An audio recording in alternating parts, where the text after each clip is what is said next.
We're going to start this out with Suki. I'm sorry, I don't have my glasses on. Sorry about that.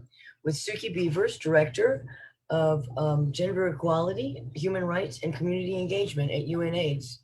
If you want to take it away. Thanks very much, Louise, and good morning, good afternoon, good evening to all of you. And thank you to all of the speakers, co-hosts, and guests who are joining us today to mark International Drug Users Remembrance Day. On July 21st, the community of people who use drugs honors and remembers those whose lives have been tragically cut short due to discriminatory laws, policies, and attitudes. We also gathered together to demand the changes required to avoid any more loss. This is a day to show the world that people who use drugs, who lost their lives, are more than just unfortunate statistics that are used to bolster punitive policies. Rather, we must remember them as individuals in all their diversity who became casualties of these policies. We've known for a long time now that punitive approaches such as the criminalization of people who use drugs do not work in reducing harmful drug use.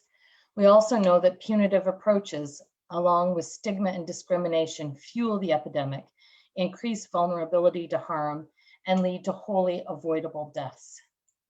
It's so important to emphasize that deaths and casualties are entirely preventable. This means changing policies and practices and ending stigma and discrimination and criminalization, which are so harmful in so many ways, including by hindering people who use drugs from accessing a safe supply of drugs and harm reduction measures, including safe injecting material. Also because they result in people who use drugs, particularly women, often using alone. They also result in people who use drugs facing violence, arbitrary arrest, and detention. And in short, people who use drugs are denied or driven away from life-saving counseling or health services. All of these impacts vastly increase the risk of overdose, mortality, or morbidity among people who use drugs. And the evidence of these impacts is reflected in the trends of the HIV epidemic.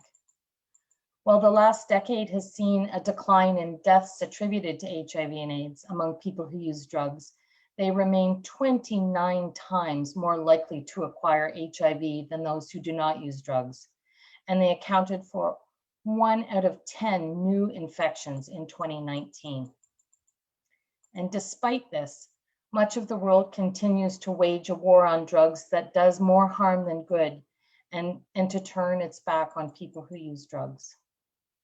For example, less than 1% of people who inject drugs live in countries with the UN recommended levels of coverage of needles, syringes, and opioid substitution therapy. We know that attitudes and policies rooted in human rights can reverse this trend, just as enabling legal environments that leave no one behind are essential to effective HIV responses. Community-led harm reduction services are essential for reducing the burden of HIV, viral hepatitis, and overdose mortality. And these services need to be coupled with advocacy, especially towards healthcare providers, law enforcement, and parliamentarians to reduce the stigma and discrimination experienced by people who use drugs. This is what the new Global AIDS Strategy adopted earlier this year seeks to do, to support community-led service delivery and advocacy, and remove the human rights barriers and inequalities that hinder our goals of ending AIDS by 2030. It includes new social enabler targets so that by 2025, less than 10% of people living with or affected by HIV experience stigma and discrimination. Less than 10% experience gender-based inequalities and gender-based violence. And less than 10% of countries have punitive laws and policies in place. This is the 10-10-10 that we hope you will all be hearing about. The strategy also includes a target to ensure that 60% of the programs to achieve these societal enabler targets are community-led, and a target to increase to 80% the coverage of key population prevention services that are community-led. And by definition, community-led prevention and societal enabler programs for people who use drugs should be led by the networks of people who use drugs. These impressive targets were also included in the political declaration on HIV and AIDS that was adopted just a few weeks ago. With our collective efforts, we can hold countries accountable for meeting these commitments. We know that we will not reach our goal of ending AIDS as a public health threat by 2030 if we fail to reach these targets, fail to scale up support to community-led responses, fail to tackle stigma and discrimination, and fail to decriminalize drug possession, sex work, same-sex relations, and HIV transmission.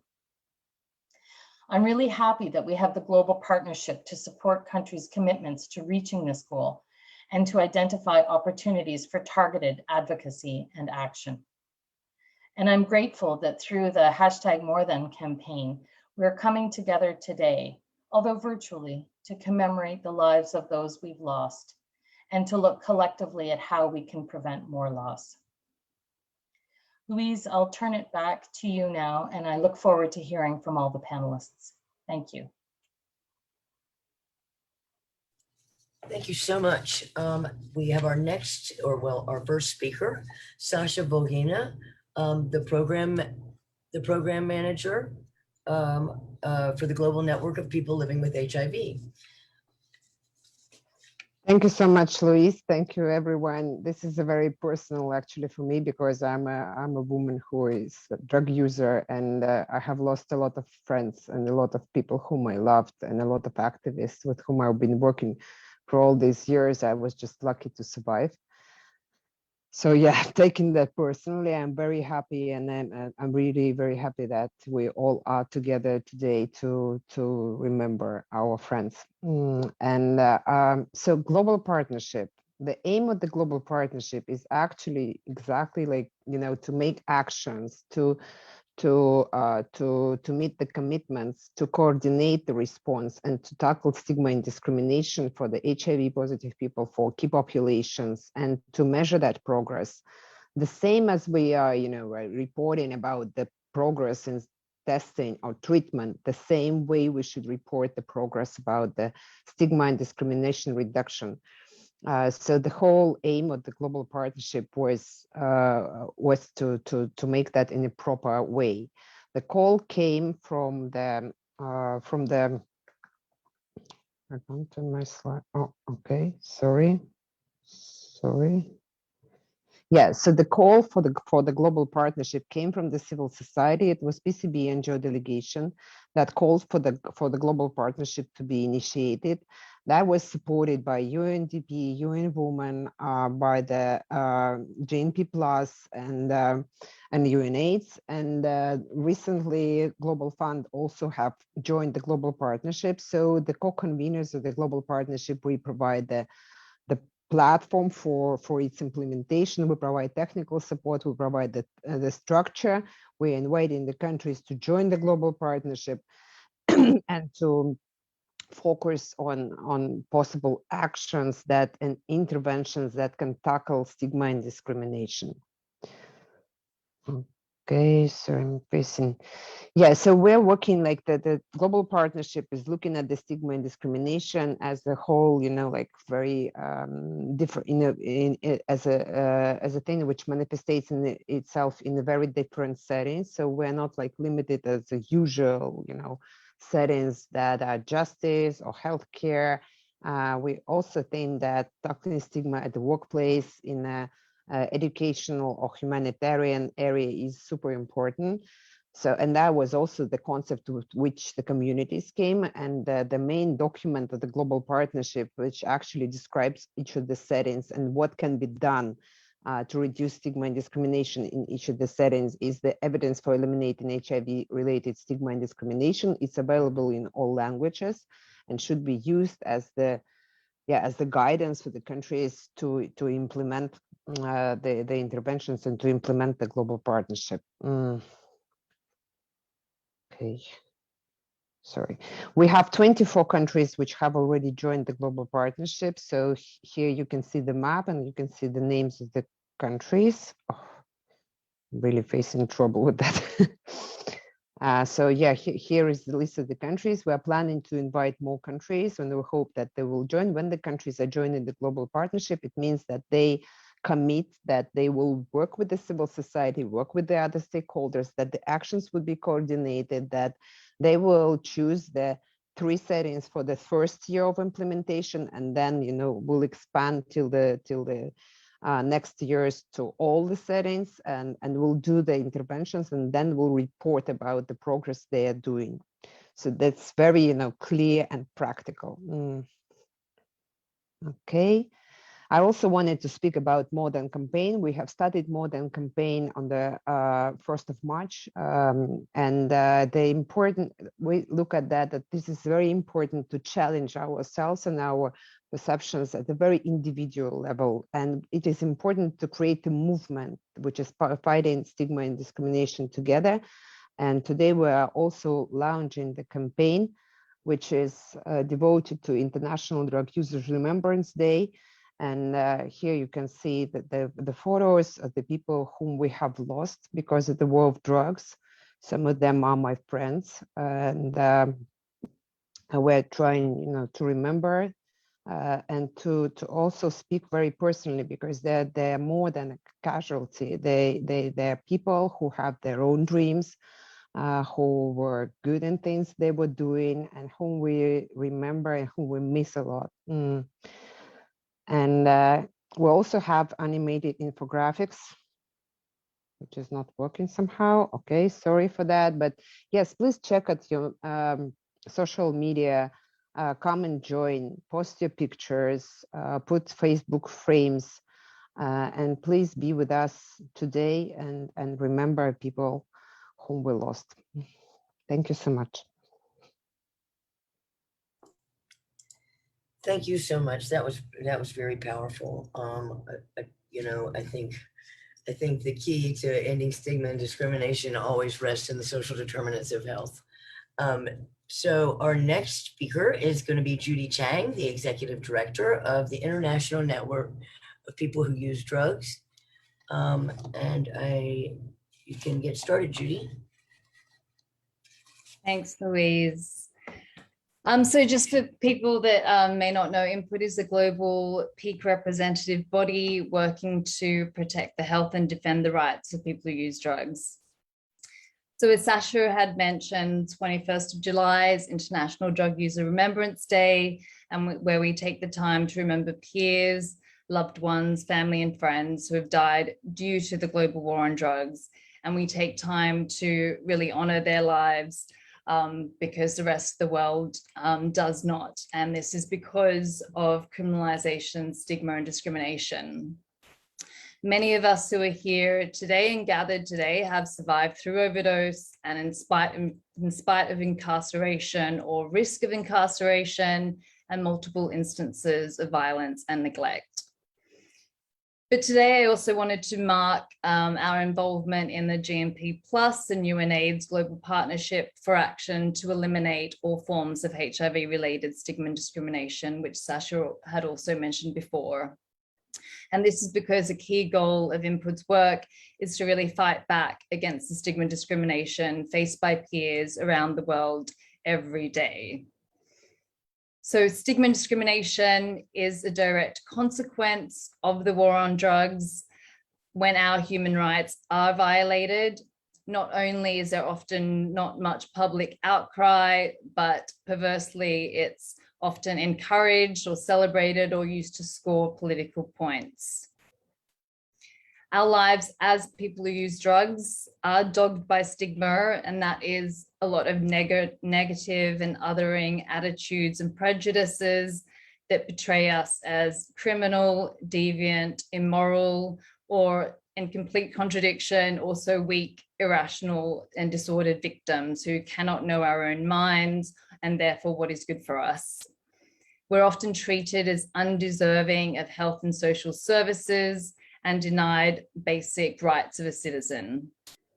And unfortunately, this often also translates into self-stigma, where we feel that, we don't deserve more, and it ends up masking the real culprits of the problem or the real root of the problem, And what this does is create a vicious perpetuating cycle that makes it harder and harder to demand the rights that we deserve.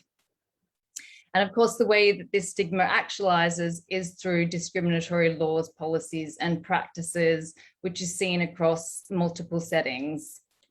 One of that being health, where we are on the one hand denied treatment, but also on the other hand subject to mandatory, coercive, and compulsory treatment. In education and workplace settings, we can be expelled from schools, universities, fired from jobs, and in family and community settings, often experience violence that happens with impunity. And of course, this is all underlined by discrimination within the justice settings because of the near universal criminalisation of drug use and people who use drugs, which means we lack access to justice. There is mass incarceration and police harassment that reflects racial inequalities and violence, which is at times state perpetrated. And I think, you know, what we often forget is that ultimately stigma can kill. As of course, people who use drugs are often a forgotten population. Data is scarce, but the 2020 World Drug Report reports that 585,000 people died of drug use under prohibition in 2017.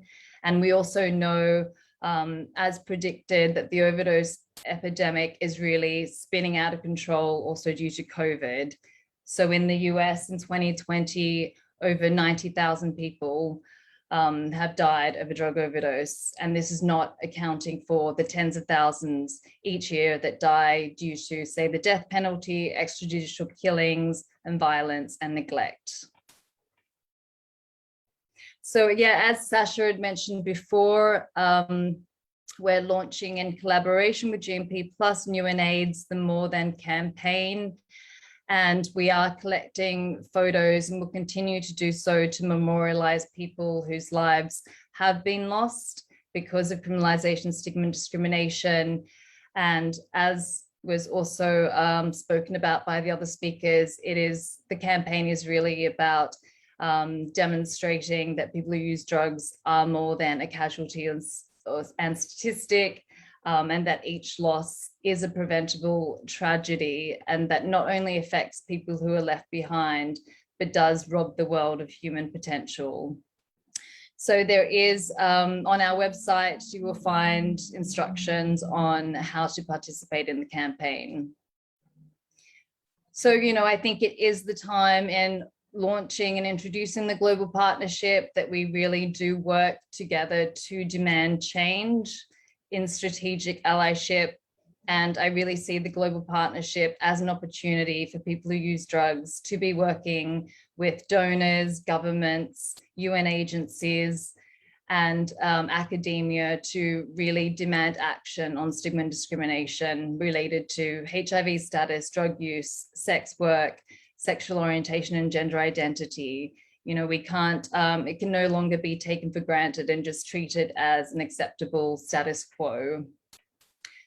So just in summarizing, you know, we really do not, people who use drugs, we do not lose our dignity and should not lose our freedoms nor our very lives, which is happening simply because of substances that we choose to put in our bodies. So thanks, Louise. Thank you so much, Judy. That was super powerful. I really appreciate such an amazing discussion about stigma and discrimination and where we are in the world today. Ernesto Cortez, Secretario of the Latin American Network of People Who Use Drugs, is up next. Hola. Thanks, Hello. Luis. ¿Cómo están? Good morning, afternoon, night, wherever you are. Let me share my screen quickly so I can make a presentation. I only have 5 minutes, so I'll try to make it quick. So in this Drug User Remembrance Day, we at INPUD wanted to share more on what we have been doing, on what we as drug users in Latin America, it's been trying to go forward and accomplish in this situation of stigma and discrimination we live in. So I wanted to show you it's some of the information we came up from in internal conversatories we did in LAMPUD last month as part of the Support and Punish campaign. So if you see also, we work on 2 languages, Espanol and Portuguese. And we, as LAMPUD, it's a network that we've been working for the last 11 years. We have 2 assemblies in Salvador Bahia and Santa Marta, Colombia. And now we have members from 18 different countries. So we're coming up with this campaign called LAMPUD Tejiendo Redes, that would translate something like LAMPUD Weaving Networks. Because as we think, one of the main reasons we want to remember our peers that has gone, that have dealt with stigma, discrimination, criminalization. It's the need to expand our networking, to expand our advocacy, to do more work to identify how key populations are intersectional, how we need to go forward for different kind of works and changes in drug policy in general, if we really want to change the situation we live as drug users. I can say myself that I lost count how many times I got stopped and frisked, how many times I've been humiliated and discriminated by police, by other institutions. So with these women networks, we also want to try to understand and think in a different way how to denounce this laws that criminalize us and that leaves many people to die. So this conversatory, we had this regional consultation. We work on 3 different subject matters, international drug policies, human rights, stigma and discriminations, and pathologization and harm reduction. This in order also for LAMPUD to have an organizational discourse to reflect our discussions and institutional concepts. And I'm going to focus more on the later 2, number 2 and 3, so I can show you what happened. This document also, to let you know, we made it up with my peer and good friend Verónica Russo from Argentina, Raúl Esteban Valencia from Colombia, and we had participation of at least 35 to 40 people from 15 different Latin American countries in each conversatory. So general results, it's definitely stigma and discrimination and criminalizations are the main problems we suffer. Violence from police and other security institutions are the worst of all. As I said, many of us, if not all of us, have experienced violence from policing. Pathologization and compulsory treatment are really common practices in Latin America. There is no involvement at all in public policies related to HIV or drug use for drug users. As I said, we're not even considered key populations in most of Latin American countries. And there are few harm reduction programs in few countries in Latin America. I could say besides Argentina, Brazil, Colombia, or Mexico, there are almost no harm reduction in our region. So as part of this consultations we made, we had one of our peers from Chile explaining us a little bit how this psychiatric view of drug use and drug users is recent.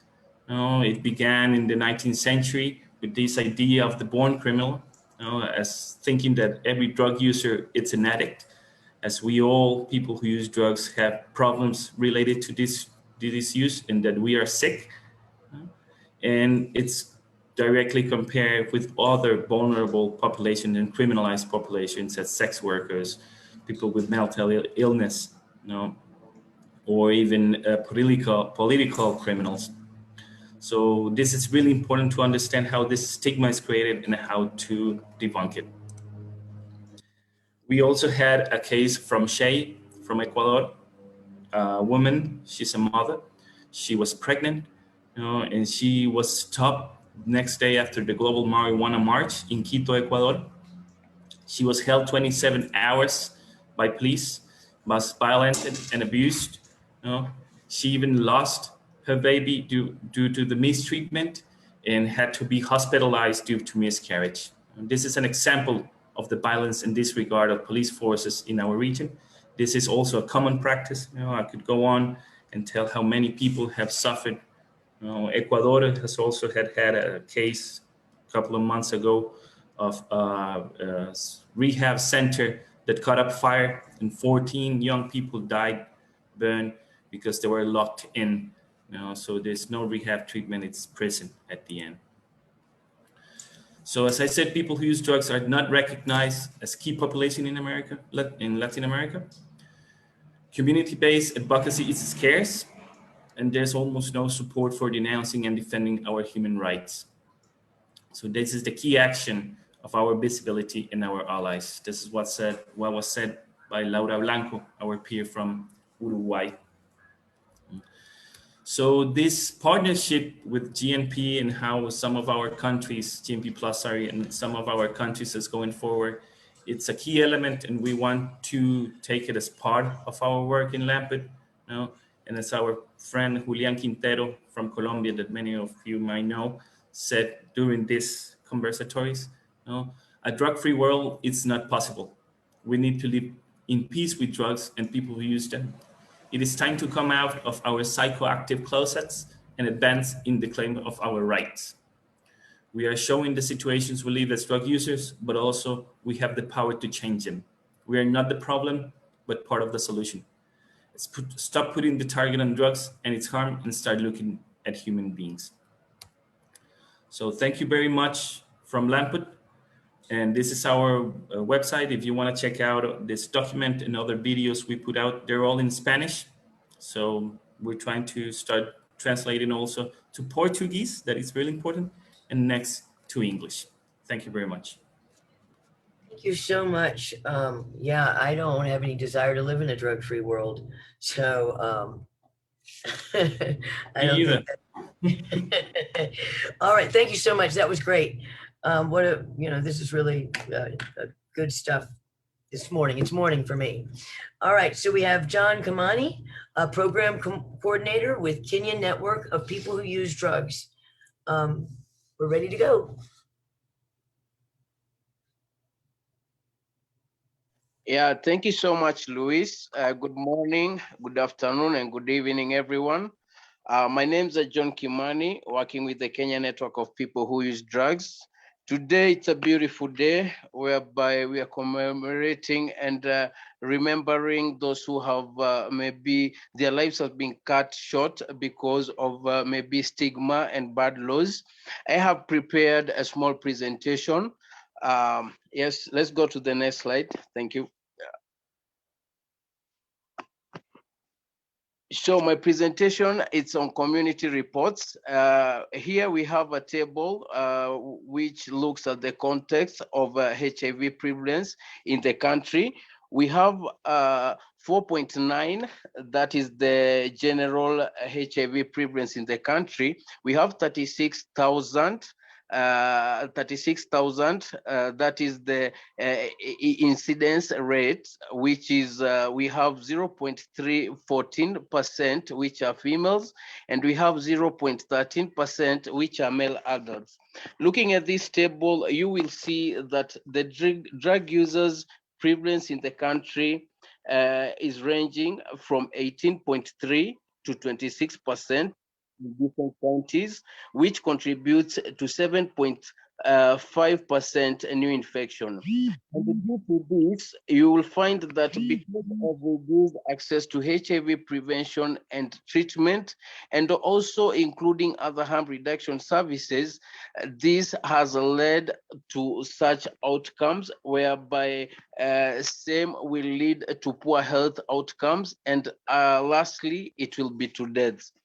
And this also, because of stigma and discrimination, will make it difficult for us to achieve the outlined outcomes on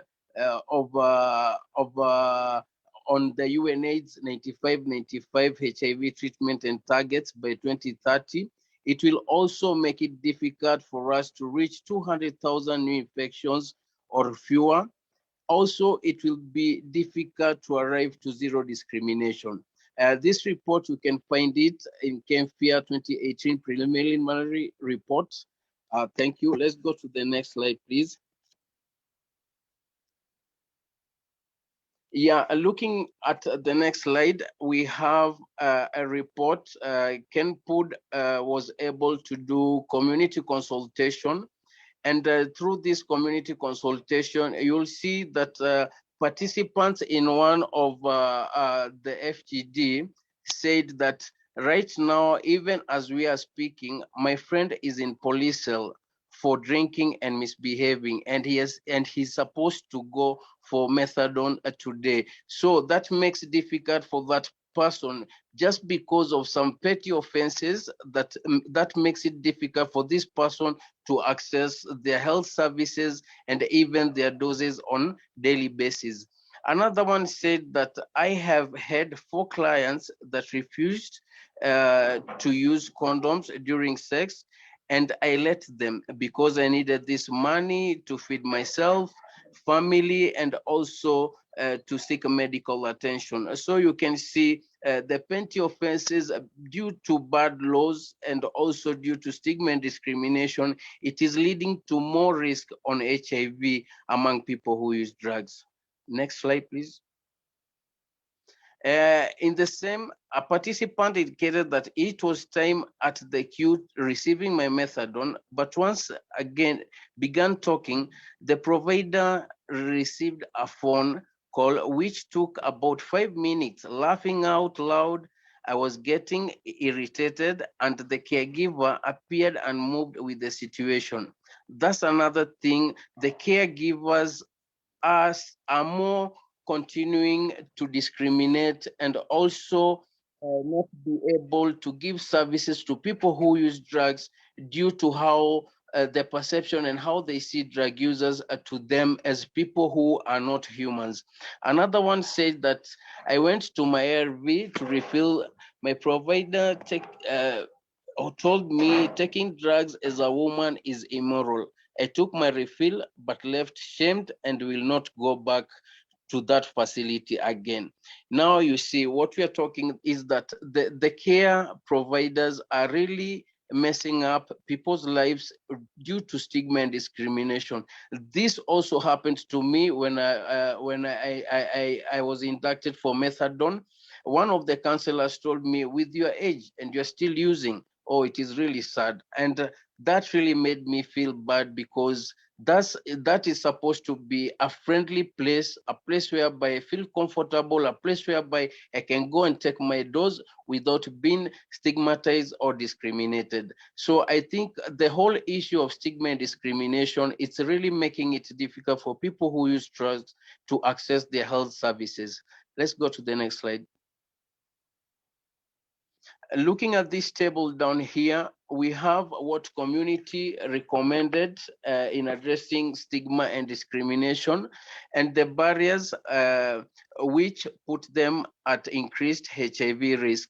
You will see the overall impact in diminishing stigma and discrimination.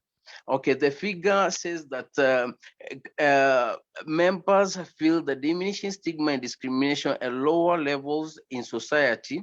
This can be creating and strengthening, working towards a common goal link between drug users, general population, organization, law enforcement, and health facilities where drug users frequent a lot.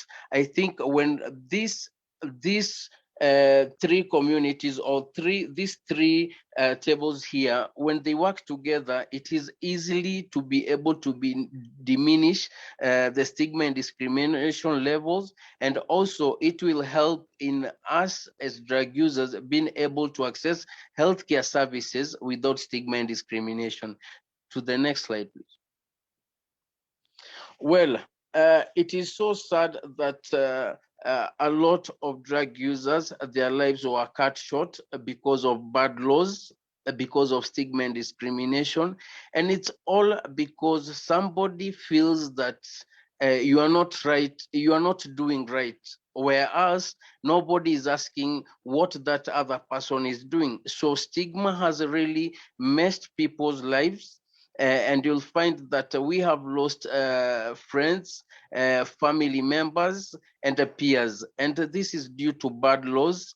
And I think, and also I would like to share that right now, also here in Kenya, we are working very hard in advocating for a new, there's a petition going around whereby there's a new bill that is to be sent by the president, which will even make it very difficult for drug users to live in this country, because once you are caught with even one sachet of heroin, you'll go to 10 to 20 years in prison. So it's really becoming difficult. We are really looking forward for this bill not to be sent by the government.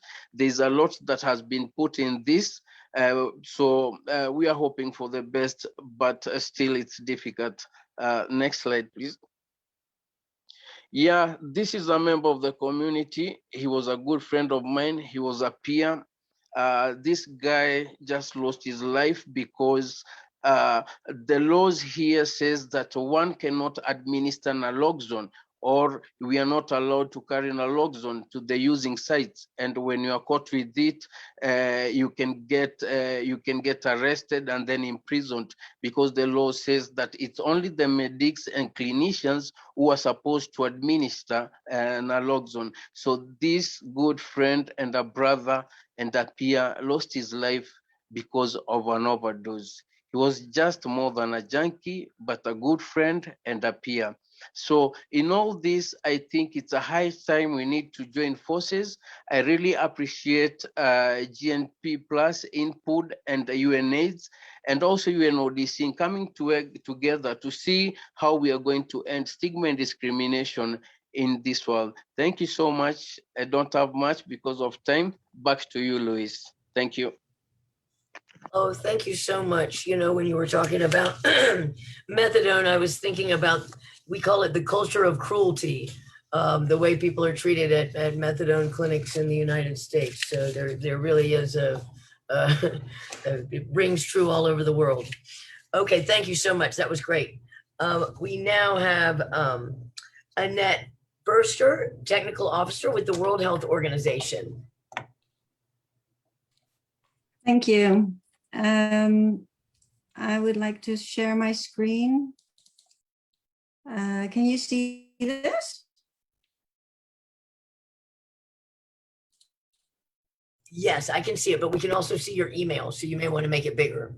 Yeah, so maybe. Right. Okay. Yes, this is perfect. Good. Thank you. So thank you all, and thank especially the organizers of this very important campaign and webinar. I will just talk for a few minutes about what WHO is doing with regard to this really critical topic. So maybe you're aware of the fact that WHO is like a technical health agency within the UN, and since 2000 we have started, or even earlier, we have started to collect evidence around harm reduction, around what is effective in addressing health issues in people who use drugs. And all this work was consolidated into an important tool that we published in 2009, where harm reduction was for the first time defined. And you can see the package on the left in orange. And they were predominantly, there were only health interventions that were summarized. And this document was, of course, we worked together with UNODC on this and UNAIDS, and we updated this in 2012. And then in 2014, WHO developed consolidated guidelines with regard to HIV for all key populations, and developed one package for all key populations, including people who use drugs. And as you can see, the top purple ones are all still the same as the ones on the left. They're just slightly different, organized differently, and they focus on health. And there were a few additional health interventions, such as the community distribution of naloxone for harm reduction. But the important part of this guideline was that for the first time, we really stressed the importance that if we want people to access health services, that a lot of structural barriers need to be addressed in order to access these health services. And I've heard a lot of examples by the former speakers around stigma and discrimination, around criminalization, about violence. And therefore, we included within the package for key populations that these enabling interventions in blue needed to be part and parcel, or maybe even prioritized before even thinking about health interventions, because we really made the point that you can build as many clinics and services as you want, but if there is no supportive legislation, or if the staff is really moralistic and discriminatory, then there is no point in providing these services, because people will not be able or willing to come to these health services. So this was all with regard to HIV. And we are currently working on new guidelines, and I will talk about that later. But I just want to show you this one slide. No, I won't go through it, but I just want to make the point that whenever we talk to various audiences, whether it is academic institutions, conferences, or with national programs or ministries of health, we always make this point that criminalization of behaviors, punitive policies, restrictive policies lead to stigma and discrimination and violence and human rights abuses, and they all fuel access to services, etc., etc. So I won't go through it, but I just want you to know that we always show this as part of our overall presentation. So I mentioned that we are working now on new guidelines, and the new guidelines will not only look at HIV, but also at hepatitis and at sexually transmitted infections. And they will be different in the sense that they're not going to give one package for all key populations, but they will be, again, looking per population to provide a prioritized set of interventions for each key population. So there will be one specific module for people who inject drugs. And the focus is really on person-centered, more broader health issues. So this is an important change. And we will also, again, of course, stress the importance of addressing structural barriers, and in particular on the decriminalization of drug use and possession, and on stigma and discrimination in the health sector. As I said, it was in the older guidelines, but we realized we need to do better in making that message really clear. There will be some other new issues we will be looking at, for example, the need to include or the importance of lay providers and peer navigators and peers to support access to services to prevention, testing, and treatment. And lastly, I'm really happy to say that we are working very closely with INPUD as a critical partner in the development of these guidelines.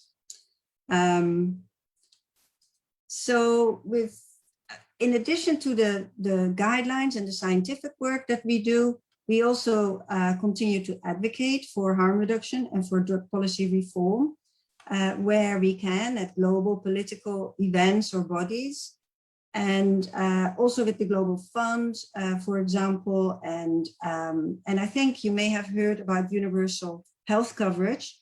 This is an area where WHO is also leading, and this really means that everybody should have access to essential health services without financial burden, and especially serve the most vulnerable. So here there is also a lot of opportunity for, I think, for improving services, health services for people who use drugs. We also look at other type of data. For example, as part of the advocacy, we look at what national plans of countries, what they include. So we did that for all the countries in the African region. And we also looked for HIV, and we did a global review of what countries include for people who use drugs and people in prison in their national hepatitis programs. So these are just a few examples. And for example, and also I'd like to stress this last one, because I think this is still one of the key areas that we need to do more work on, is around working with healthcare workers. And we're supporting a session around stigma and discrimination. And there will be also a speaker on drug use and harm reduction. I see I'm running out of time. This was just an example of the review. So I just want to say in conclusion that there is a lot of there's some progress, but of course there's a lot more to do. We need to continue to work all together, and especially I think from our end, we also need to work more with healthcare workers and address the moralism, not only stigma and discrimination, but I've heard so many examples around moralism with regard to drug use. And of course, we need to work with you all. So thank you again, and congratulations with this campaign. Thank you so much. So we have our last speaker, Farabi Sultani. That's the Chief of HIV Section and Global Coordinator for HIV/AIDS, UNODC. I hope I didn't mess up your name too bad. Thank you very much, Louise. Thank you. My name is Fariba Sultani. It's okay. And yes, thank you to all the organizers for organizing this event and inviting us to be a part of this event, and actually giving me a speaking slot.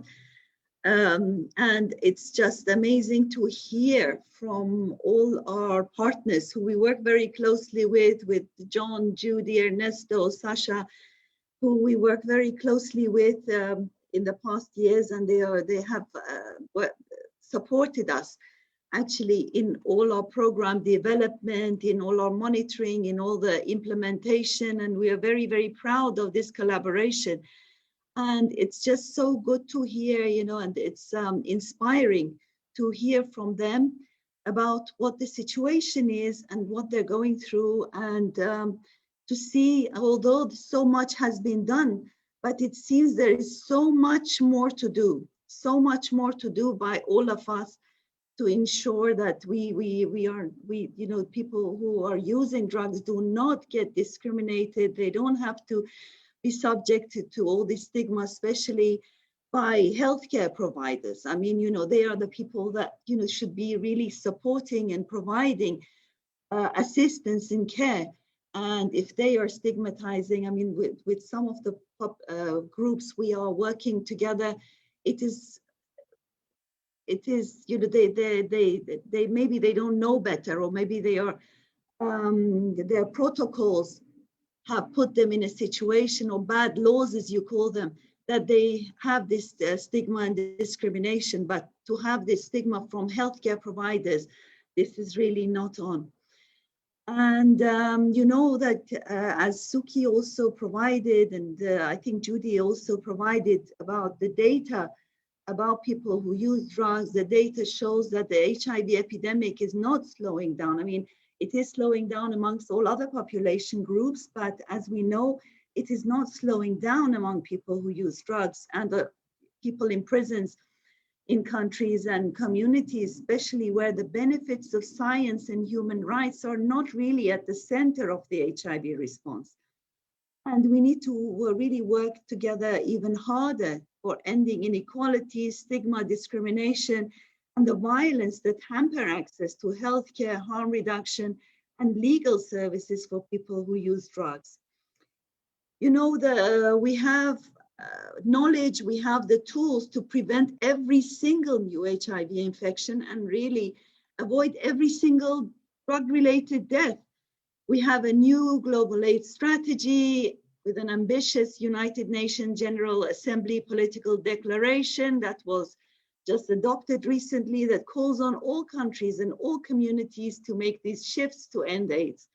We have a new UNODC strategy, and we have, of course, the UNGAS 2016 outcome document that calls on all countries to address human rights and gender consideration as a part of a health-centered approach to drugs.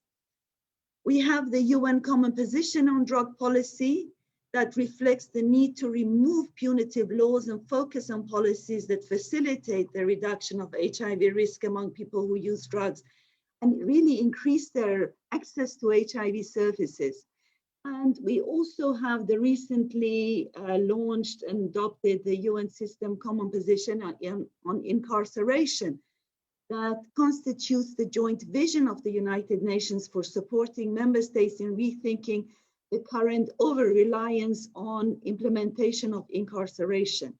So we have all the tools at hand. So we really need to maybe think about how we are doing our advocacy and how we should do more together to make these tools more effective.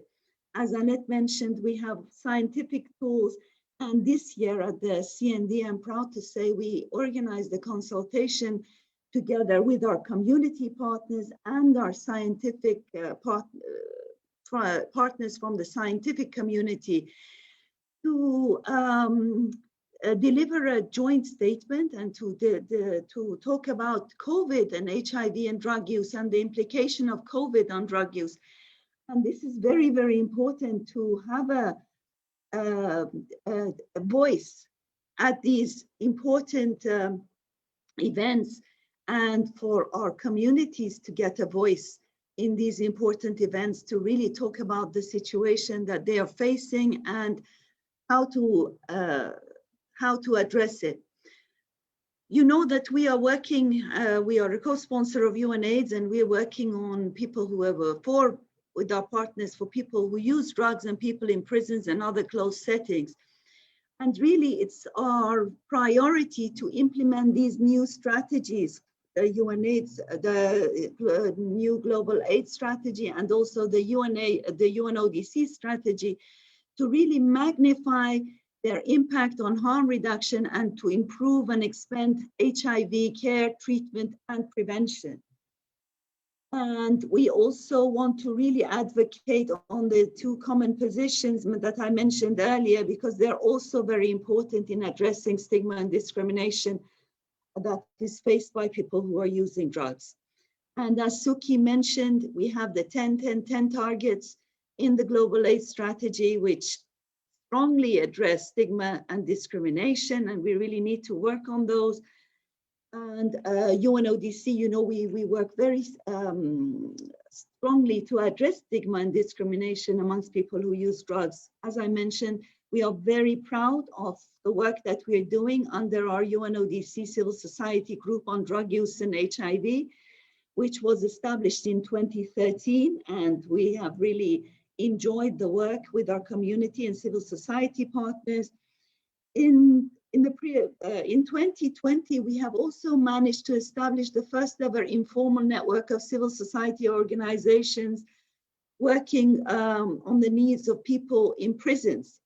And this also has 26 organizations representing people in prison settings across various countries and regions. And we are also very proud of being able to establish that, and hopefully we can get more community voices from people in prisons. And we have also a grants program focusing on building capacity and supporting communities and civil society organizations in scaling up access to harm reduction and HIV services in prisons and fighting stigma and discrimination. For people who use drugs, we work in 24 high priority countries, and we try to build the capacity through initiatives like the I Do It, the addressing of the needs of women who use drugs and HIV amongst people who use stimulant drugs, and we support harm reduction and health service providers in building the skills to recognize and address stigma and discrimination against people who use drugs. We have one of the work streams that we are doing is enhancing the role of law enforcement in HIV prevention and creating effective partnerships between the police and other sectors, including civil society organizations. And this is very instrumental to HIV prevention efforts and to addressing stigma and discrimination. We have tools such as the training manual for law enforcement officials on HIV service provision for people who inject drugs. And we have the practical guide to provide civil society organizations with insights on how best to engage law enforcement in the public health response. And we have been working in over 20 countries, and we have already reached over 5,000 law enforcement and civil society partners with these capacity building initiatives. And on prisons, we work in 35 high priority countries, and we are working towards eliminating all forms of discrimination, which are equally reflected in criminal justice policies and practices, as we have heard from many of our colleagues and partners and previous speakers. So we are supporting effective and sustainable prison system reforms that take a holistic approach and address root causes of over-incarceration and overcrowding, shifting policies towards prevention and alternatives to imprisonment. So I think I've spoken too long, and in conclusion, I just would like to reiterate all our commitment to promoting and supporting a community-led responses, which is at the heart of the global AIDS strategy and at the heart of the UNODC HIV work that we are doing.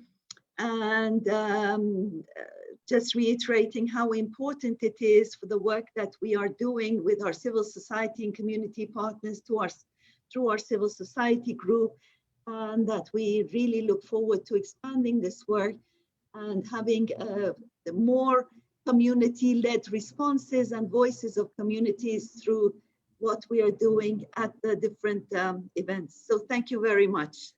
Thank you. Over to you, Louise. Thank you so much. Thank you so much. Okay, so we have reached a close, so I'm going to make some closing remarks, and then we will move on to question and answers. Like I said, my name's Louise Vincent, and I am with Urban Survivors Union in the United States, and I'm also on the board of the International Network of People Who Use Drugs. So today we're here really talking about stigma and discrimination, and the global partnership demanding action on stigma and discrimination.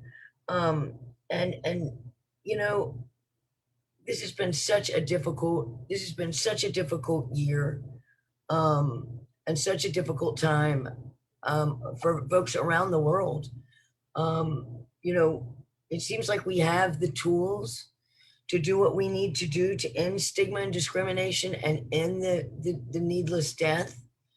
We simply don't have the political will on any, especially it feels like in the United States where I am.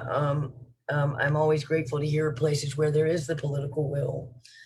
Judy Chang brought up the CDC overdose numbers that have just come in. So we saw a startling 90,000 deaths in last year, and that's just overdose.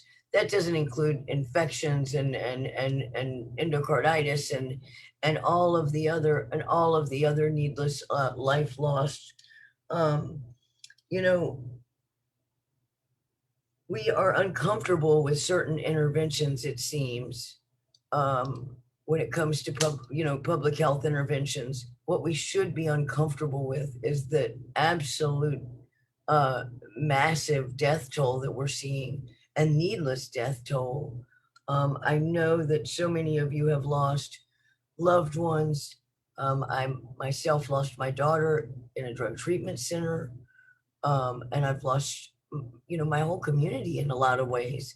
I mean, I've just watched so many amazing advocates and leaders, and I know we've lost, there's so many people that we're losing. And so we need partnerships and strength that, we need to come together as a strong community and continue to demand more. I'm always blown away when naloxone is illegal. It is absolutely responsible for so many lives saved. But at the same time, we cannot be, we cannot just halt with naloxone. You have to die to receive that intervention. We need some more upstream, we need to do more. I know that today I will be remembering the folks that have made so many changes and made it possible for me to do this work. I always am aware and have it sort of at the forefront of my mind that I am not just here speaking for myself, that there are folks sitting in prison right now that cannot be here. And it's really important that we remember those lives that that are lost in a million different ways, and those voices that are silenced because of this tragic and needless, this drug war. I feel so grateful to be part of such a special group of people doing such amazing work. I'm always awed when I do something with a global network because it really allows me to see that globally we have drug users and community leading the charge, and I will always believe that our power is in our community, and the heart of harm reduction truly lives in community-led programs. So thank you for letting me say a few words today, and thank you so much for everyone who spoke today. I just was really touched by a lot that everyone had to say. So moving on to questions. Yes, thank you, Louise. And talking about community-led initiatives and inspiring movements and working towards harm reduction and improving lives, I would like to hear a little bit more from what's happening in certain countries, especially global partnership countries. And I think we have Mina Badian on the call who can talk to us a little bit to open this section that we talk about shared experiences, questions, and comments about what's happening in Iran and how we can learn from countries where we sometimes question what's happening, but that can actually lead the way or provide inspiration in terms of interventions. So Mina, you have the microphone. Hello. Yes, hello everybody. This is Mina from Iran, from an Iranian NGO, which is working about addiction. Sorry, something is happening here. I'm not sure why. We can see you. We can hear you. Okay. Actually, in Iran, drug abuse is not a crime, and but trading is crime, and drug abuse assumed as a disease. But we also in our country encounter with discrimination, and today me and my colleague Mr. Rias is going to elaborate a little bit about what's happening in Iran. Actually, we have also a lot of people who use drugs and become addicted, and I'd like to ask Mr. Rias to talk a little bit. It's okay with you? Hello. When people use drugs and become addicts, their appearances will change.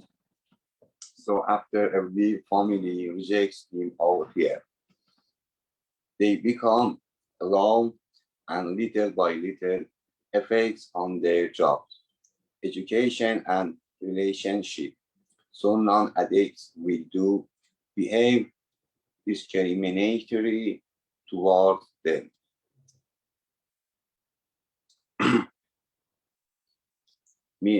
May reject them, might not employ them easily if they are in bad condition. But for Fortunately, we have harm reduction program in our country. We provide service for all level of addict individually, even the homeless one. We go to outreach to the hotspots and I can explain that. Okay, we go through outreach and we provide services to the people, to individuals who use drugs in hotspots, and we give them harm reduction packages. And also we provide counseling for drug abusers by peers and also by various counselors and also social workers. We give them food or emergency services on their place. And also we have some skill development centers which are beside of the rehabilitation centers, which is very helpful to help them. In addition of being sober, they can learn some skills and then it can help them to return to the society. And also we provide some psychological intervention to help them to connect it again to their families and also return to the society. Nowadays, I think we work more case by case about drug abusers, because we believe everybody have special needs and we should work on it, one by one. However, non-addicts individuals cannot trust drug abusers and also behave with discrimination to them. But we have a lot of organizations also that employ this kind of people who are, after being sober. And I think it's a good news for us, and we work on it to distribute it in our society to be more and more, developed. And another, I think, issue which is important, this is that when some of addict person become sober, they are also HIV positive. And they can, use their treatment, and also they can use facilities and services after being sober. And I think these are a good, opportunity that we have. We are working on, making a better opportunity for all individuals. But these are what happened. We have now, and also our harm reduction packages, provide a very massive service in our, different region in our country. I think these are the issues which we would like to mention today. And I'd like to thank you to give us this opportunity to become here and, speak about our country and also our program. If you have any question, I can answer this. Thank you. Thank you, Ms. Bahamabadian and Mr. Ghazabadi, for participating and for doing such inspiring work with Chatra. So we will open the Q&A. You can raise your hand if you have questions. We have 10 minutes, but we can go a little over, like 5 minutes over, since we started 5 minutes late. And apologies again for that.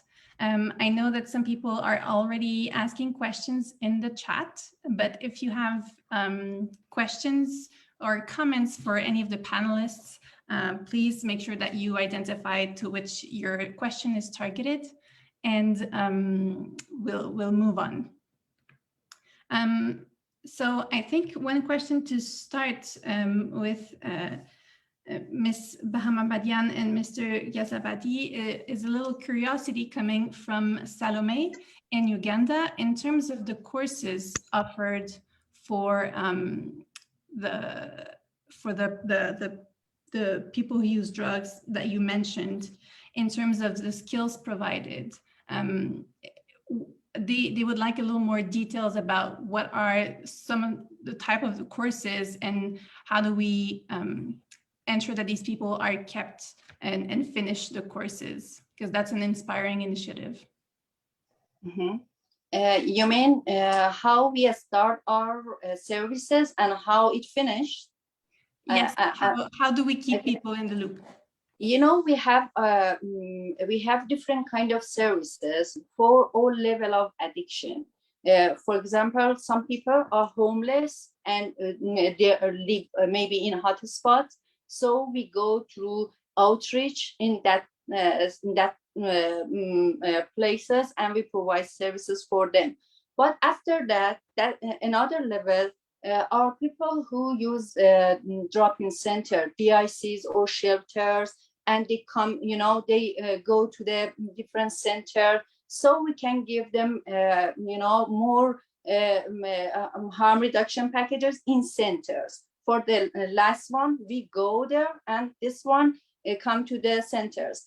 After this part, we also, and during this part, we have also HIV testing and also counseling, and refer them for you know, maintenance therapy such as methadone and TB or hepatitis testing. And then after this part, we refer them to, if they are interested, and if you know, after a while, we can also refer them to rehabilitation centers, or also maybe drug clinics, something like that. We have different kind of centers after this part. After rehabilitation centers, also we have some skill development centers for, you know, educating them to learning how to behave with their families, how to become to the society as a citizen, how to you know, learn to say no, how to you know, ask about what's their you know, right in the society. And they should learn, because most of them for a long time maybe lose their rights or lose their, you know, their relationship. They don't know how to behave. So counselor and social workers during these times teach them and educate them about these issues. And in the last part, when they empower in different skills, they should also learn a kind of, you know, profession or a kind of job. Usually we have some kind of centers. They can go there, and if they are interested, maybe they work with I don't know, I forgot the name of the different jobs, but we have, you know, several parts, several sessions. We can learn different jobs, and then they refer to employ by different organization. It takes maybe a long time for a person, you know, maybe it takes 4 years for a person, but for another person, it takes 2 years. It's completely different. And it's, you know, as I mentioned before, we do it case by case. We evaluate that person, we evaluate their personalities, the harm, you know, and also we evaluate the family and a lot of things. We put all of them together, and then we, you know, provide services based on the needs and the situation and condition. I hope that I answer correctly to your question. Yes, that's a very comprehensive question. Again, thank you so very much for this answer and for enlightening us in terms of what you're doing. I will go to the hands who are raised. So I see Marios Atsemis has his hand raised. So Marios, I will open your mic. Okay, thank you so much. I'm the Harm Reduction Officer of Positive Voice, the Greek Association of People Living with HIV, also a proud member of the drug user community. I would like to congratulate you for this event. Just to say something, it's not a question, it's just a very small intervention that in Greece, we are facing now during the pandemic, more challenges for our communities, for people who use drugs. And we don't have exactly the answers as an organized state to face these challenges. As harm reductionists, we're totally underfunded.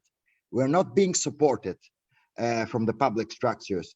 And there are so many ongoing things like the chemsex phenomenon and the crystal meth use on the gay community. And people do not have to, they don't go to the traditional treatment units because the healthcare unit facilities there are totally non-educated for dealing with this kind of phenomena like the chemsex. Also, there is a huge stigma. There is a huge stigmatization towards the gay community who uses drugs in Greece. And also there is a huge stigmatization to HIV positive drug users, which makes things even much more worse. The second challenge we have is that we have an ongoing refugee crisis. We have huge waves of refugees, desperate people who come from Turkey and they land in Athens and they start using here drugs like crystal meth, they call it shisha on the street, and heroin. And there are no such thing as structures to welcome these people and to treat them. So this huge group of people is actually wandering in the streets of Athens without any kind of solution. And you know, as a peer worker, we don't really know how to deal with these challenges. And I really want to open a channel with a European network of people using drugs and to talk about all these challenges and to talk about the solutions, the suggestions. That's all for me. Thank you. Thank you so very much, Marios, for this intervention. And this is on your last point with the refugees, where there's a cross-cutting stigma and problems in accessing service, not only due to the fact that they are people who use drugs, but that they are people with precarious status as refugees, that also prevents them from accessing some services. So bearing in mind that, you know, intersectional and cross-sectional nature of stigma and discrimination, this is a great example. Thank you for this intervention and telling us a little bit about what's happening in Greece. I will go to Raghav Singh, who has a hand raised.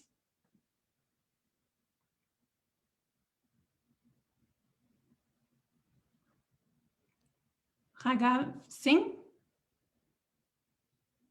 you can open your mic.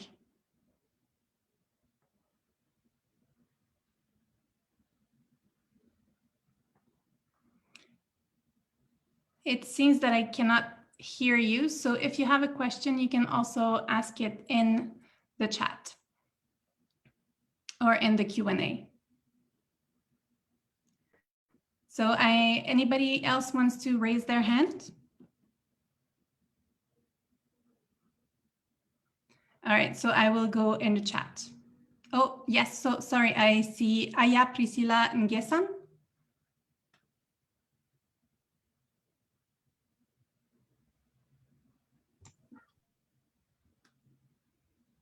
Aya? Allô, vous m'entendez? Oui. Bonjour à tous. Allô, vous m'entendez? Oui. Ok. Je suis Priscilla Nguesson. Je suis de la Côte d'Ivoire et je suis de l'ONG Espace Confiance.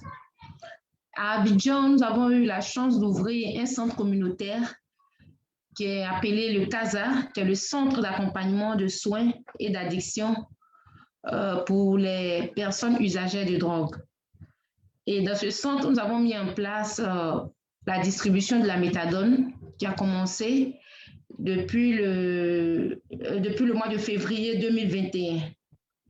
Aussi, nous avons entamé des plaidoyers pour la révision de la loi Il faut dire qu'il y a une loi qui existe depuis 1988, qui est une loi qui réprime fortement l'usage simple de la drogue. Et nous avons mis en place un avant-projet de loi qui révisait cette loi qui est si sévère. Et l'avant-projet de loi prend en compte la réduction des risques et aussi une meilleure situation de la personne usagère de drogue.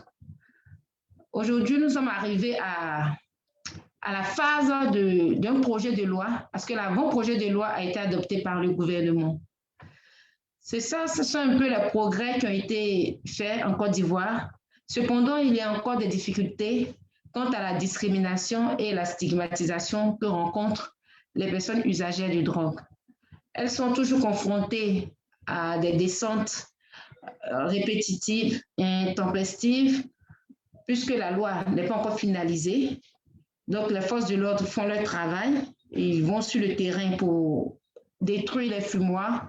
Et il y a des fuites, il y a parfois des fuites qui conduisent même à des meurtres.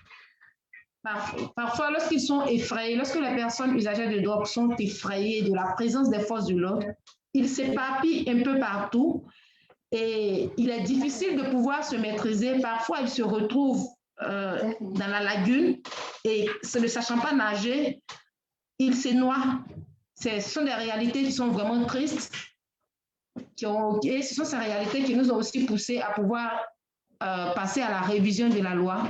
Et nous espérons que d'ici la fin de l'année, nous pourrons avoir gain de cause pour que la situation des consommateurs vraiment puisse connaître une évolution plus agréable. Voilà un peu l'expérience de la Côte d'Ivoire que je voudrais vous partager. Merci. Merci beaucoup, Aya. Je vais maintenant traduire la question, en fait l'intervention en anglais pour les autres membres et pour permettre la traduction. So Aya was speaking to us from Côte d'Ivoire, where she's speaking for Espace Confiance. They have set up a care center and also a center for distribution of methadone. And they also have increased the advocacy for law reform, because there's a law there who currently reprimands the simple use of drug, and it's a very severe law. But there's currently a bill that would lessen the situation. I mean, that would really improve the situation for people who use drugs. However, this bill has yet to be adopted. They are hoping changes and an adoption of that bill by the end of the year. But in the meantime, the police continues to repress people who use drugs. The people who use drugs face violence. And of time when they are running away from the police, they end up in the water and they drown. So they are really hopeful that apart from these other harm reduction services and centers that they have put in place, that the law will change in favor of the people who use drugs. But they are still facing stigma and discrimination. And I think that's a great leeway, as Côte d'Ivoire is a member of the global partnership. And so we can work together to eliminate HIV-related stigma and discrimination, and also stigma and discrimination for communities and populations like people who use drugs. So thank you again, Aya, for your intervention.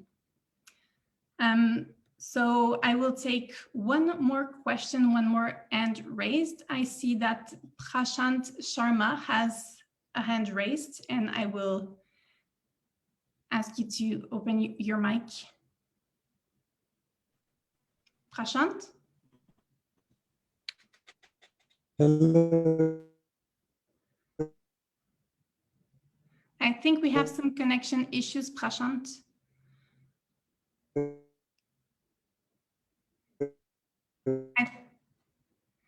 I think we have some connection issues. So if you don't mind, I will ask you to maybe use the Q&A to ask your question or to make your comment. We have some questions in the chat, and some of them are targeted towards UNODC. And so I will ask them to answer the question. So I will just read the question.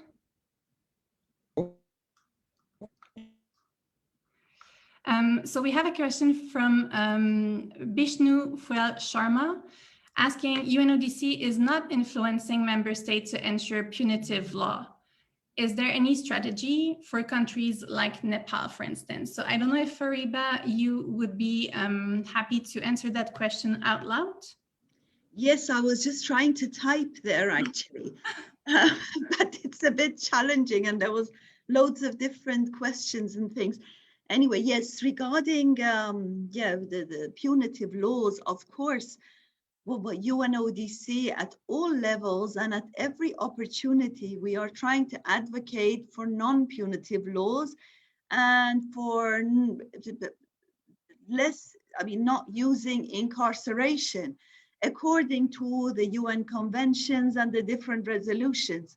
This is what's happening at all levels. In Nepal, we have been working in Nepal for many, many years. We had an HIV program, but unfortunately, we don't have much funding anymore, so it's not very active at the moment. But our representative from the regional office in Rosa, he's always in touch with the different partners in Nepal, and of course advocating for non-punitive laws. And but it's the country's prerogative to do what they want. We can only advocate, but we can't force countries to do anything. So this is, but it's not that we don't have a strategy or we're not advocating. We are doing it according to UN conventions, and that's that's what we are doing. Thank you. I hope that answers. Thank you so much, Fariba. And while we have you here, and for the last question, we will just make use of your presence here and prevent you from having to write the answer. Bruno has a question. UNODC also has a strategy on HIV prevention and treatment for people who use stimulant drugs. Is it going to scale it up specifically in countries where there isn't much injecting drug use? Yes, we have developed actually a technical guide on HIV prevention, treatment, and care and support for people who use stimulant drugs. This is on our website and you can go there and you can use that. And currently, we are developing capacity building tools for people who use stimulants. And we're working very closely with Matt. I see Matt is also participating. He would be better in answering the question on what we're doing together because he's a very strong partner in the development of our capacity building tools. But we are, of course, and this is one of the work streams that we are focusing on from the HIV/AIDS section. And we will be doing more on stimulant drugs. Yeah. So I don't know if Matt wants to add to it because I know he is also in the participants.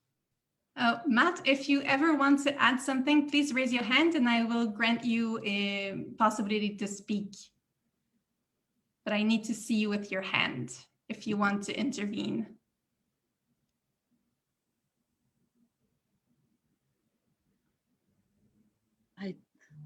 Okay. I don't see his hand. Yes. Okay. So, but thank you so much, Fariba, for answering questions. And we're running out of time. So I just want to, first of all, thank all of the people who attended this webinar on this very special day and for taking the time to be with us. I also want to thank our facilitator, Louise. Thank you so very much. And all the panelists and speakers and people who intervened. Again, thank you so very much. And it was a privilege hearing you share your testimonies and stories. It was very, very important as a moment. I just want to remind everybody that this webinar has been recorded and it has also been streamed live on Facebook. And we are also, we will stay in touch and make sure that all questions that were raised in the Q&A and in the chat that have not been responded will be answered in one way or another following the webinar as you have all registered. So thank you again, and I will leave the room open for a little while now just to make sure that you can ask your questions in the chat to leave a trace of them. And I want to thank you all again for being with us today, and I wish you all a great rest of the day.